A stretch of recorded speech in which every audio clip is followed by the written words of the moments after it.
Hoje eu vou te mostrar uma técnica que é muito comum dentro do desenvolvimento de aplicativo Android, que é salvar as informações em um banco de dados local.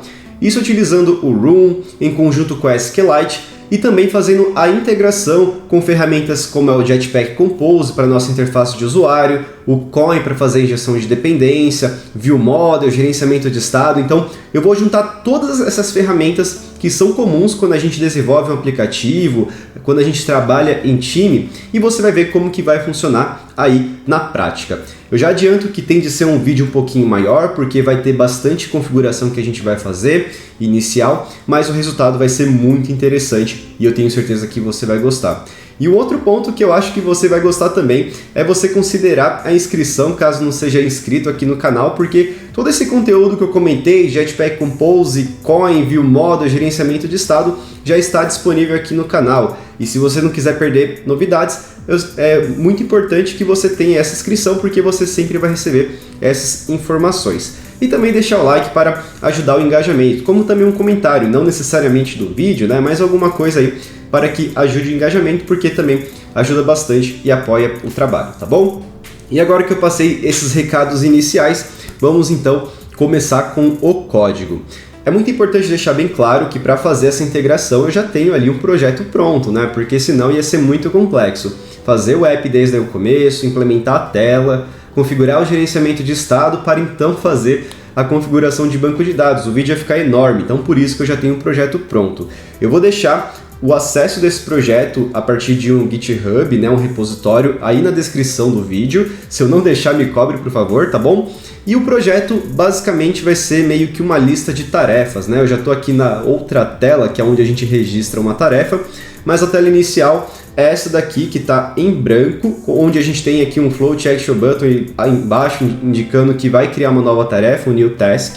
Ao clicar nele, a gente acessa aqui uma tela. Eu acho que uma ferramenta que eu não falei que tem aqui é o Navigation, para poder navegar entre as telas. E dentro dessa tela a gente vai ter dois campos de texto que a gente pode colocar um título. Então pode ser minha primeira tarefa e uma descrição. Essa tarefa está sendo criada para teste. Enfim, você pode colocar como que você quiser. Ao clicar no Save, que é o botão ali do topo, temos acesso aí à nossa tarefa. O design é super simples, até mesmo para a gente focar nessa parte de lógica e como que vai funcionar com o banco de dados. E ela pode também fazer ali um checkzinho para poder indicar que foi feita e clicar novamente para indicar que não foi feita, tá bom? Então o app funciona dessa forma. O código, por sua vez, ele vai estar disponível aí para você acessar. Você pode vasculhar o código, mexer à vontade, mas entenda que vai ter o diretório onde eu foco aqui a configuração de injeção de dependência. Então, se você não sabe o que é isso, essa ferramenta que é o Coin, tem o vídeo aqui para você também aprender. Temos um modelo que representa aqui a nossa tarefa, ele vai ter um ID, título, descrição e esse estado, né, que representa se foi feito ou não, que é o isDone. E também a gente vai ter um repositório que foi feito para armazenar essas informações apenas em memória. O que isso significa, né? Significa que se a gente pegar ali o nosso aplicativo e se a gente, por exemplo, limpar tudo, né, fechar tudo aqui, deixa eu ver, ó, desinstalar, etc., essa informação ela é perdida, né? Deixa eu ver aqui. Também se for no banco de dados, se desinstalar é perdido, tá bom? Eu falei o desinstalar apenas por uma questão mais automática, mas se a gente fecha o app, a gente perde essas informações. E com um banco de dados local, a gente só vai perder essas informações. Se a gente perdeu o aplicativo, ou melhor, né, perder o dispositivo, limpar o aplicativo, limpar os dados, desinstalar e assim por diante. Então, é meio que uma maneira que garante que as suas informações fiquem disponíveis, desde que o seu aplicativo ele se mantenha instalado e você não limpe ali as informações ou perca o celular, tá bom? Para resolver esses problemas tem outras ferramentas, mas aqui no vídeo vamos focar no armazenamento interno. Então, o repositório ele faz isso, aí mais abaixo a gente tem esses geradores de código, não é nem de código necessariamente, né, de objetos para que a gente consiga mostrar alguns elementos ali no preview. Enquanto eu construí a tela eu usei bastante, tá bom? Então de lorem y para gerar também outras tarefas. E no UI a gente vai ter a parte da tela, o states vai ter o UI state de cada tela. E mais abaixo temos ali os View Models, que são de fato ali os códigos responsáveis em fazer essa lógica pra gente, tá bom? Então, temos aqui o código, a gente vai trabalhar mais aqui nesse código onde envolve o repositório, que é o nosso Tasks Repository, e vai ser a partir dele que a gente vai aí fazer a comunicação direta com o banco de dados, mas é muito importante a gente primeiro saber fazer essa configuração com o banco de dados. Como eu comentei, a gente vai utilizar o Room, que ele é uma biblioteca que ele facilita a forma como a gente utiliza o SQLite. Eu não vou trazer exatamente as facilidades que ele traz, tá bom? Porque levaria bastante tempo essa parte teórica, mas saiba que ele faz isso. Aqui está a documentação, caso você queira ter mais informações, mas entenda que para usar o Room você vai precisar adicionar dependências. E aqui nas dependências, né, a gente já tem aqui algumas anotações que a gente pode colocar. Eu já separei tudo que a gente precisa e coloquei aqui no Notion, até para facilitar e não ficar correndo atrás do que precisa, tá bom? Então, inicialmente a gente tem essas dependências que envolve o core aqui do Room, envolve também o processador de código, que vai ser a partir desse KSP, e também envolve aqui uma outra extensão que a gente tem do Room para dar suporte a coroutines, então isso vai ser muito interessante também. Então, vou fazer o Ctrl+C aqui, eu vou entrar no Android Studio, e agora a gente vai para o módulo app para colocar essas dependências. Um ponto legal é que nesse projeto eu já utilizei aquele novo padrão de dependências, que é ali aquele nosso Version Catalog. Eu também fiz um vídeo aqui no canal mostrando o que é esse novo modelo para fazer as dependências e eu recomendo fortemente que você veja, porque daqui para frente vai ser cada vez mais comum, tá bom? Então, quando a gente coloca as dependências, a gente pode usar aqui o Alt Enter do Windows, e aqui no Mac é o Option Enter, para ele dar opções para meio que refatorar esse código. Veja que ele sublinhou ali em amarelo. E ele fala que ele vai substituir para a declaração ali do Version Catalog. É só dar um Enter que ele já faz isso para você. Você pode fazer isso tanto no Runtime, você pode fazer ali nesse que ele chamou de compilador, e você pode fazer também aqui para o KTX, tá bom? Então, ele já colocou lá pra gente, né? Se você quiser ter certeza, você pode verificar aquele arquivo tom, que é o libs.version.tom. Então tá aqui, ó, o room runtime. Se você quiser chamar só de room também, pode chamar. Deixa eu ver aqui, ó, se ele já faz isso. Room version, só o room? Eu acho que só o room é o suficiente, né? Ó, ele já coloca bonitinho, bem interessante, né? E aí o que falta antes de fazer a sincronização total é a outra parte das dependências, que seria esse KSP, que nada mais é do que um processador de código. Então o que acontece? Aqui no Room a gente vai fazer anotações dos nossos códigos e essas anotações, a partir desse processador, vai gerar o código, que é um código mais complexo que faz a comunicação direta com o banco de dados. O Room ele veio com essa ideia de só lidar com o código mais simples na nossa visualização. E dado que ele vai fazer essa anotação, que é mais simples, ele gera o código complexo por baixo dos panos. E ele utiliza esse KSP. E para usar esse KSP, a gente precisa aí de fato, né, fazer uso desse plugin aqui. O plugin, esse inicial, a gente precisa colocar no nosso projeto. Então a gente vem aqui no projeto, no caso o build.grid do projeto, tá bom? É só colocar o plugin aqui e beleza. Um ponto importante que eu já estou vendo que eu não me atentei é a versão. Essa versão, ela precisa ser correspondente à versão do Kotlin. Então, se você quer ter a certeza, você vem no libs.version lá do Tom e você vai perceber que a lib do Kotlin que eu usei é 1.9.10.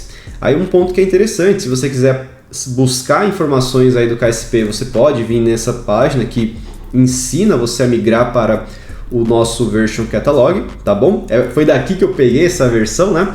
Mas onde você vai ter mais informações em questões de releases é na página oficial, que envolve aqui o GitHub, né, o repositório do nosso KSP, que o nome, né, a sigla significa Kotlin Symbol Processing, tá bom?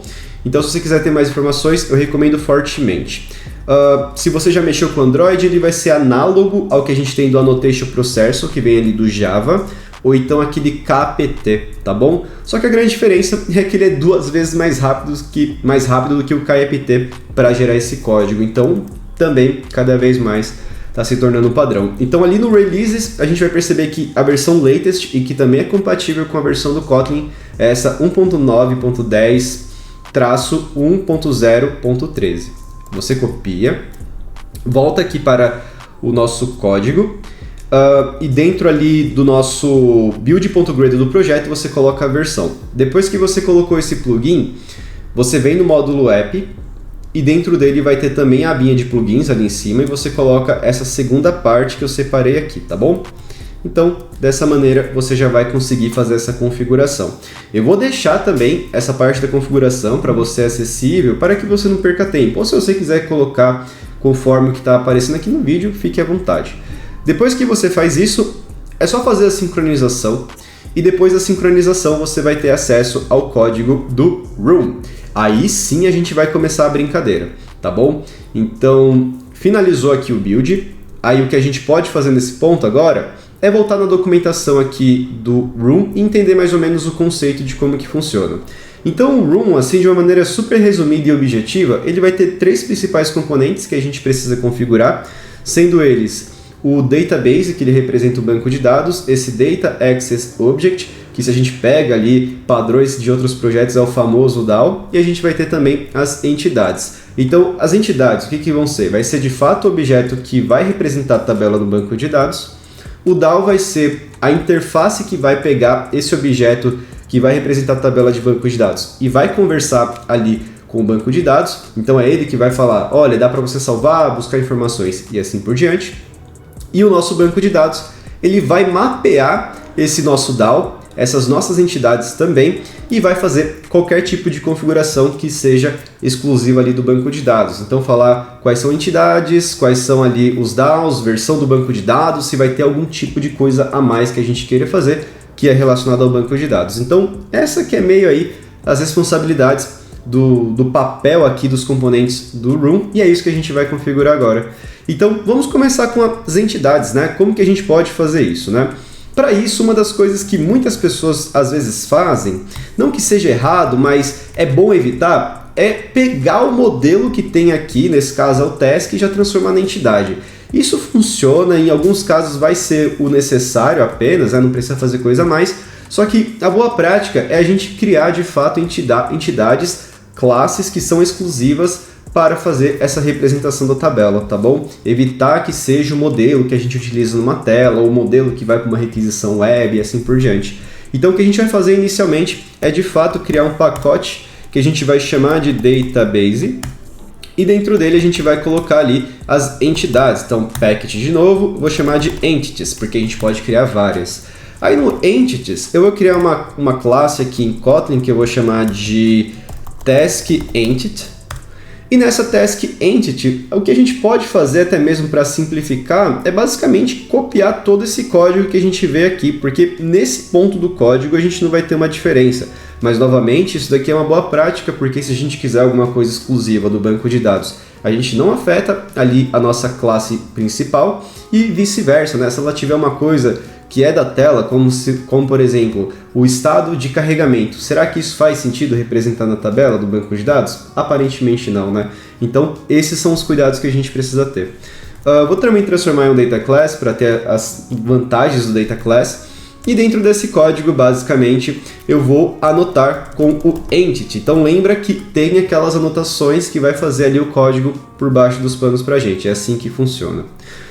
Além de fazer essa anotação, se a gente pega a própria documentação, vamos perceber que ele mostra outras coisas que a gente pode fazer nessa configuração. Então, por exemplo, a gente pode falar que vai ter uma chave primária que vai representar a partir de um ID. Então isso aqui é necessário até mesmo para a criação da tabela. Toda tabela precisa de uma chave primária, o seu identificador. Então nesse caso a gente pode anotar o nosso ID aqui com o primary key. Basicamente é isso. Se você utilizasse valores inteiros, teria outras ferramentas para fazer autoincremento e assim por diante, tá bom? Nesse caso específico é uma string, então não precisa. Os outros nomes eu vou deixar da maneira como está, não vou mexer, e basicamente o que ele vai criar vai ser uma tabela que vai ter ID, title, description e is done. É assim que ele vai fazer. Beleza, fizemos aqui a entidade, aí o próximo passo é criar um outro pacote que vai ser destinado aí à configuração de DAOs, tá bom? Então aqui no DAO vai ser ali uma interface agora, então você vai perceber que é dessa maneira que a gente faz, então geralmente a gente chama pelo nome ali da entidade, aí em seguida a gente coloca o DAO, tudo bem? Então se é Task Entity, pode ser Task DAO, eu evito ali colocar Entity DAO, eu acho que não faz muito sentido, tá bom? E nessa parte da interface também a gente vai ter uma anotação que é o DAO. Só que, novamente, o DAO ele vem com aquela responsabilidade de falar quais são os comportamentos, o que a gente vai fazer ali com o banco de dados, né? E a partir desse momento a gente vai ver que tem muitas maneiras aí de trabalhar com essa parte do banco de dados. A gente pode colocar queries para buscar todas as informações, queries para poder buscar alguma coisa mais específica, com filtros e assim por diante, inserts, delete, etc. Aqui no projeto eu vou trabalhar apenas com a busca e a inserção de informações, até para que o vídeo seja o mais objetivo possível, tá bom?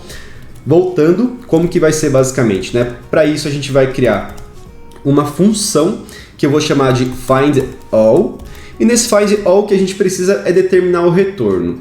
No retorno, a gente pode inicialmente começar com lista, só que eu vou já ser muito mais objetivo e indicar para você que a gente vai utilizar uma versão reativa, que vai ser o Flow, poderia ser um Live Data também. Por que o Flow? Porque o Flow ele vai criar meio que uma conexão com o banco de dados, no qual a gente vai salvar uma informação e quando essa informação for salva ou uma alteração qualquer que seja, até remoção, esse Flow ele vai reagir e vai falar, teve uma alteração, aqui estão os novos dados com base nas alterações que ocorreu no banco de dados. Isso é muito interessante e você vai ver como que isso vai funcionar na prática. Então eu vou criar um Flow que vai ser uma lista de task entity, tudo bem? Então a gente importa ali o Flow de coroutines, por isso que foi importante aquela biblioteca. E então a gente faz uma query. Aqui na query a gente basicamente vai colocar o @query e dentro dele a gente faz ali um select, select all from. Aí uma coisa que é legal aqui do Room é que ele também dá algumas ajudas. Ele fala, olha, eu reconheci essa entidade, essa que você está buscando, a task entity, ela mesma. Então ele tem essas facilidades que é muito interessante, porque ele gera ali aquele código pra gente, né? Aí em seguida a gente vai ter o outro método, que é o de inserção, que vai ser o save. Aí nesse save a gente coloca uma task, que vai ser um task entity, e nele a gente vai lá e anota com uma outra notação, que é um insert. Um ponto interessante é que também eu vou fazer uma edição, dado que tem ali aquela flagzinha, né? Então para isso no insert, ao invés de inserir novos apenas, eu também vou usar uma outra estratégia que é muito comum, que é de fato a estratégia de conflito, porque se a gente vai inserir uma task que tem ID, ele vai meio que falar, olha, não existe, ou então já existe e não pode inserir de novo, e por aí vai. Então a gente precisa decidir isso, a gente precisa falar como que resolve. Aí para isso a gente coloca esse onConflict no insert, e vai ter esse onConflict strategy, que a gente pode colocar que ele vai fazer a substituição a partir do replace. Então cada vez que a gente salvar, se for algo que não existe no banco de dados, ele gera um novo registro. Se é algo que já existe, ele simplesmente substitui. É isso que ele vai fazer aqui. Aí um outro ponto que é importante é que quando não é flow, a gente coloca como suspend. Então a partir desse momento, quem utilizar o save vai ser a partir de uma coroutine, tá? Aí em seguida o que falta é o nosso database, e no nosso database é só criar aqui uma classe, que vai ser uma classe abstrata, inclusive. Eu vou chamar de minhas tarefas, Minhas tarefas database. Eu geralmente pego o nome do app e um sufixo database. Aí se você quiser ver mais ou menos como que funciona, tem uma amostra aqui embaixo e é como eu falei, você fala as entidades, fala a versão do banco e disponibiliza ali um DAO a partir de uma função abstrata. Então aqui você vai transformar em uma classe abstrata, porque isso é um requisito, tá bom? Vai usar a notação database e vai determinar quais são as entidades aqui nessa notação. Então entidades, a partir de uma listinha mesmo, né? No caso um arrayzinho aqui, a gente vai colocar o nosso, qual que era mesmo? Task entity, não é isso? Aí a gente coloca como se fosse a referência, dois pontos, class. Em seguida temos a versão, podemos colocar como 1, e isso daqui é o suficiente para fazer essa configuração da anotação.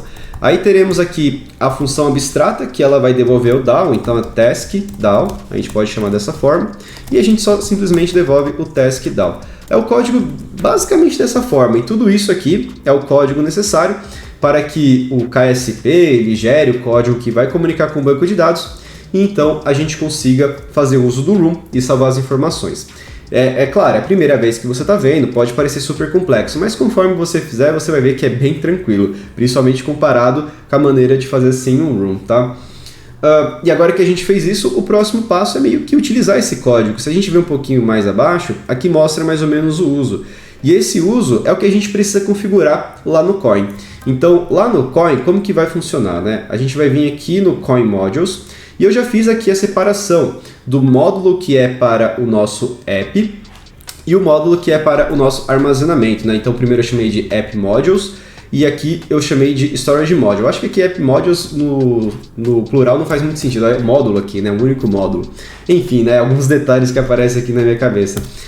Agora a gente precisa criar ali uma instância do banco de dados e um ponto que é muito importante é que essa instância ela deve ser um single. Por quê? Porque para ter aquele estado reativo que eu comentei, que é qualquer mudança reflete automaticamente, tem que ser uma única instância. Isso é fundamental, tá bom? Aí se você quiser até mesmo meio que copiar esse código aqui da documentação, você pode, que vai ser exatamente isso que eu vou fazer. A única coisa que vai mudar vai ser aí os imports que a gente tem que dar, obviamente, e também alguns envios de argumentos. Nesse caso, application context. A gente vai usar o contexto que temos disponível aqui no Coin, que seria esse Android context, que a gente declara no momento que a gente inicializa ali o Coin, né?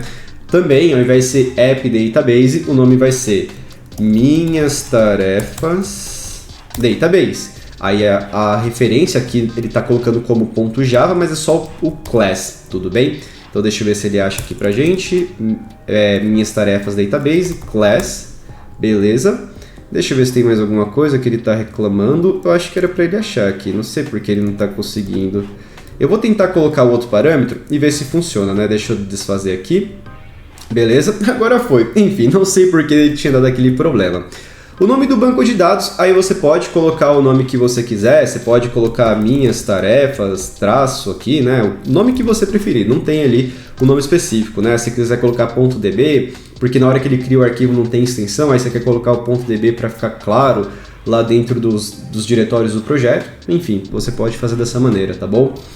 E isso daqui é o suficiente para então a gente agora começar a utilizar o Room dentro do nosso projeto. Ah, é verdade, tem mais um detalhe que é colocar o DAO também, né? Então o DAO pode ser um single, eu acho que até um factor pode ser também, tá bom? Não é alguma coisa assim que é um problema. Ele tá reclamando ali, mas eu já vejo, tá bom? Não sei por que ele ainda tá reclamando, vamos ver daqui a pouco. E na parte do DAO, basicamente, a gente vai pedir para ele fazer um GET, para a gente falar que a gente quer pegar uma instância do banco de dados. Então a gente faz aqui um GET, e nesse GET a gente determina que vai ser um minha tarefas database. A gente vai falar que a gente vai ter esse tipo de instância disponível. Aí a gente vai lá e fala que a gente vai devolver um task DAO. É basicamente isso daqui, tá bom? Deixa eu ver aqui se ele está falando alguma coisa. Ele está falando que precisa dessa classe. Será que ele é aquele .java mesmo? Às vezes é aquilo mesmo, né? Pior que não, né? Que estranho. Era para estar funcionando isso daqui. Não sei porque necessariamente nesse código ele não está funcionando, tá bom? Depois que ele compilar o código, que ele rodar, eu vou ver se ele vai ter esse problema. Porque teve uma hora que ele compilou e aí foi de boa, né? Então vamos ver aí conforme ele vai mostrando pra gente, tá? Depois eu tento com Java, enfim, vamos ver se vai agora. Vamos ver se ele tá com a boa vontade. Não tá? Enfim, daqui a pouco a gente vê. Continuando aqui no nosso código, o que a gente precisa fazer agora é utilizar o nosso banco de dados que a gente criou, o nosso DAO. E aí para isso, agora sim, a gente volta no repositório. Então aqui no repositório, a gente pode fazer aqui com o Command O, a gente vai no Task Repository, isso. Aí dentro dele, a gente vai agora utilizar o nosso banco de dados. Então para isso, a gente vai pegar como se fosse uma dependência, que vai ser o nosso DAO, e a gente pode chamar de Task DAO, tá bom? Aí agora dentro desse código não vou utilizar o Companion Object que fazia aquele armazenamento interno, não vou utilizar esse código que eu fazia a lógica para poder fazer ali a mudança de isdane ou então para andando, sei lá como é que seria, né, a tradução disso. E também esse save vai ser diferente, como também a busca das informações. A gente vai agora trabalhar com o banco de dados. Então, como que vai funcionar? Aqui no DAO, basicamente, a gente vai fazer o find all, tudo bem? Então, nesse find all aqui, veja que a gente vai ter algumas mudanças, que é basicamente que agora a gente está trabalhando com as entidades. Então, eu nem vou colocar o tipo específico, quem chamar essas tasks, né, que vai pegar a partir do repositório, vai lidar com as entidades, e então vai ser responsável em fazer a conversão. E na parte de salvar, uma coisa que vai ser interessante é que agora a gente vai usar o DAO e vai utilizar o save. E também nesse save nós seremos responsáveis em fazer essa conversão. Um ponto importante é que o save agora, ele precisa ser uma suspend function, porque vai usar ali as coroutines, ou então a gente teria que criar as coroutines internamente, tá bom? A minha sugestão é que você sempre coloque como suspend function e deixa quem estiver executando a nossa suspend function determinar qual que vai ser o scope e assim por diante, né? Aí nesse Stuggle vai ser também a mesma coisa, que basicamente vai ser o seguinte, né? A gente vai pegar o save, mandando ali a tarefa, só que essa tarefa a gente vai fazer meio que uma manipulação. Então vai ser, por exemplo, né? A gente vai criar uma entidade, meio que vai ser dessa forma, e nessa criação da entidade a gente vai fazer uma manipulação de tal forma que o nosso isDone, ele vai ser o inverso do seu valor atual. É basicamente isso, não tem tanto segredo assim, tá bom? O único segredo mesmo é como que a gente vai fazer essa conversão. Dado que a gente precisa fazer a conversão, nesse momento eu vou criar as funções que fazem as conversões. Para isso eu vou criar como se fossem extensões. Então vai ser, por exemplo, um task to task entity. Então vai ser de task para task entity. Aí a gente vai lá e cria uma função que vai devolver um task entity. Basicamente isso. Aí dentro desse código é só você fazer um mapeamento. Então, this ID para ID, title para this title e assim por diante, né? Você coloca as informações que nesse caso a entidade precisa. Aí vai ser a mesma coisa ali para você fazer o contrário, né? Eu estou colocando aqui no modo automático, falando e escrevendo, acontece isso, né? Então, isDone, a gente coloca ali o this isDone. E pronto, a gente criou o primeiro conversor. Agora vem para o próximo, que seria o task entity to task. E aí a gente fala que vai devolver uma instância de task e começa a fazer exatamente o mesmo código. Se você quiser, você pode simplesmente copiar esse carinha aqui, né, os seus parênteses, que é o suficiente, porque novamente o mapeamento é como se fosse a mesma coisa, mas aí vem toda aquela flexibilidade, que você pode mudar agora a task, que não vai afetar a entidade, e também a entidade não vai afetar a task, a não ser que você crie um campo que necessariamente as duas precisam mapear, né? E continuando aqui, basicamente a gente vai fazer uma conversão para toTaskEntity, mandando aqui a entity, tudo bem? Aqui precisa ser também um suspend function, né? Porque ali é uma coroutine, e a mesma coisa a gente faz para o outro save. Então, toTaskEntity. Aí lá no ViewModel, aí sim a gente vai fazer a conversão de entity para task, tá bom? Aí como é que vai funcionar, né? Vamos pegar aqui o nosso ViewModel. Então vamos pegar os dois ViewModels que estão disponíveis. A gente vai ter o de formulário. Então esse de formulário, agora vamos ver o que a gente tem que mudar. A gente precisa executar isso daqui com uma coroutine, tá bom? Então, para executar com uma coroutine é bem tranquilo, a gente pode simplesmente fazer o suspend aqui, não tem tanto segredo. E eu acho que aqui é só isso que precisamos, não temos uma leitura de dados, a gente só envia informações no formulário. Agora, aqui nesse outro ViewModel, aí já temos algumas coisinhas diferentes, né? Veja que o tasks agora ele é um pouquinho diferente, ele vai precisar fazer um mapeamento, né? Ele é uma lista de entidades, agora ele precisa ser uma lista de tarefas, é o que a gente precisa. E nesse caso aqui a gente pode fazer um map, nesse map ele faz o toTask, é simplesmente isso, não tem tanto segredo. Nesse outro cara, a gente vai precisar executar em uma outra coroutine, porque ele está num processo mais interno dentro dessa execução de coroutine. Fazendo alguns testes, eu tentei fazer um launch e não funcionou, e o que eu percebi é que a gente precisa criar um outro escopo de coroutine. Chamando o ViewModelScope, ele cria um outro. Caso você fizer esse código e não funcionar, aí a minha sugestão é que você crie um coroutine scope desde o zero e faça a execução, tá bom? Então é basicamente isso, com base nesse código que você vai ter aí disponível, tá? Beleza, então isso daqui é o suficiente. E tem mais um ponto que eu não tinha anotado e que vai ser importante. Execuções de código que envolve coroutine, envolve room, precisam ser executadas em I/O, em thread separada da main thread. Então aqui a gente pode usar o with context. E dentro desse with context a gente muda qual que vai ser ali o scheduler dispatcher, né, que vai ser ali o responsável por executar a thread.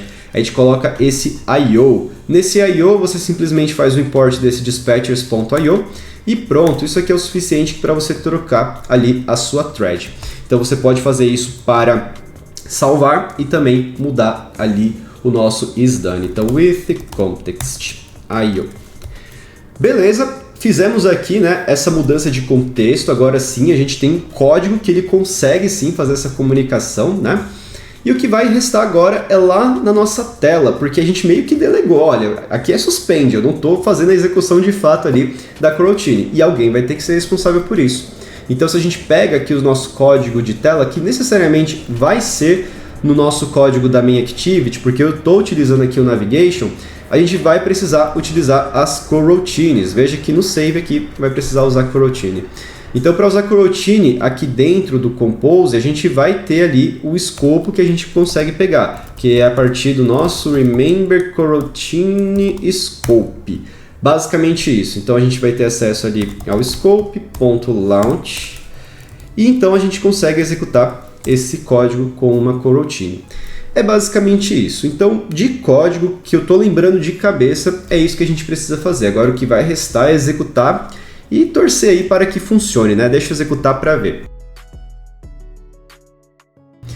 Ele executou aqui e ele reclamou desse nosso código. Ele está falando, agora entendi, eu vacilei nessa parte, tinha que estender do Room Database, agora faz sentido. Então, Room Database. Então, por isso que não estava funcionando. E eu estava achando estranho, falei, ué, mas talvez nem li, né, rapidamente, né? Tava tão automático que eu nem li. Então, agora deixa eu tentar de novo. Show de bola! A nossa aplicação foi executada e agora eu vou criar uma tarefa de teste. Então, teste 1 e a descrição teste 2. Deixa eu salvar aqui. Aparentemente funcionou, né? Eu vou fazer um check aqui e agora o que eu vou fazer vai ser de fato executar a aplicação de novo, né? Então, deixa eu executar aqui, que esse caso é o Ctrl R aqui no Mac. Executei, vamos ver. Olha só que legal, ele manteve a tarefa, né? E já com um checkzinho. Deixa eu tirar ali, executar de novo. Vou fechar a aplicação, você vai ver que vai manter, ó. Então, ó, sem o check agora, fiz o check, vou fechar o app. Fechei. Sai daqui você também. Eita, não quer sair. Bom, vou deixar esse aberto então. Já que ele não quer sair, tá trolando. Vamos abrir aqui o Minha Tarefas, abriu e lá está a nossa informação. Então veja que é dessa forma aí que a gente faz para armazenar as informações no banco de dados. Vão ter outras ferramentas que a gente pode utilizar para visualizar essas informações. Se você até mesmo vir aqui no DAO, cadê? Ó, Task DAO. Ele vai ter alguns ícones que você pode até fazer queries, né? Ó, se você clica aqui ó, nesse ícone que está do lado do query, ele pode executar para você, então ele vai precisar do inspetor, que é algo que eu quero mostrar em um outro momento, porque eu acho que o vídeo já ficou muito grande, né? E um outro ponto que eu quero deixar bem claro, né, que esse projeto ele tem algumas coisas que não necessariamente eu expliquei tão estritamente em outros vídeos, como é o caso aqui do flow em combinação com outros operadores, que é esse combine, etc. Se você tiver interesse, né, tiver dúvida e quiser saber como foi feito, alguma coisa do gênero, fique à vontade aí para colocar nos comentários. Ou se você testar o código não funcionar de alguma maneira, nessa integração, também deixa aí nos comentários para tirar dúvida. A ideia era mostrar uma solução para que você aí consiga colocar no seu aplicativo, salvar, seja um projeto pessoal, um projeto aí onde você está trabalhando e assim por diante. É dessa forma que a gente trabalha, tá bom? Então, um forte abraço e valeu, falou!